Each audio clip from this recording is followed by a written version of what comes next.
In the main portion of my email and my Viber, I had mentioned to her that, ma'am, I have to be honest with you. I cannot be seen to perform my position or for people to look at me and acknowledge me in the HQ division, but then my family hasn't been fixed at home. So I messaged her that with the last bit saying that, ma'am, it doesn't mean that I've left the NCF. I will always be a part of the NCF, but in order to be honest to our leaders, to be honest to you, and to take responsibility for my family, I need to take a step back.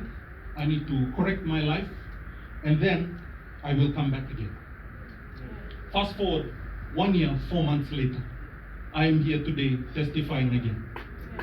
I was welcomed a couple of months ago by Global Director into NCF again, and how Global Director had put it so lovingly during our meeting at my TV. She mentioned, "Thank you, Pastor Desmond, for being here. Thank you for coming back from the wilderness this wonderful afternoon." So I took that as a very encouraging note. My testimony also this afternoon is what I had gone through in that span of time that I was away from HQ. My family, we had, how can I say, before joining the ministry, there were a number of years, and my wife knows this very well, but before joining the ministry, there were a number of years where I neglected my family. I neglected my family to the point where I had to ask for release was my family was breaking up at that point. So I took it upon me to ask God for His intervention, and God intervened. Today, as I stand before you, my family is together. My life is a different life from what I knew before till what I am today.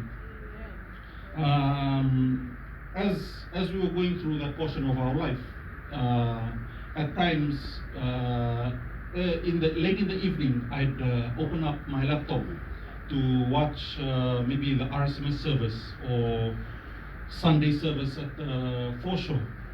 I would always try and put on my headphones so that I wouldn't bother the rest of my family, and I'd just sit there and just soak in Ngaselevu's voice. You don't know what I want to tell us today.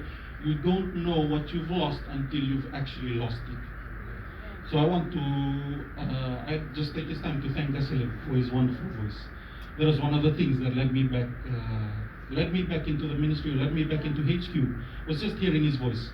And whenever I'd hear his voice, I'd miss his voice. A voice that I've always had passion for, or always had passion for listening to. And so, going slowly ahead with my family, we progressed. As soon as we started to progress, COVID-19 struck. As you know, COVID-19 hit one of the most important industries here in Fiji, which is the tourism and airline industry. Now, at that time, I was working for a travel agent here in Fiji, here in Suva, and my wife was working for Fiji Airways. So, as you know, our family, the income that we were getting was basically derived from the main industry that was affected by COVID-19.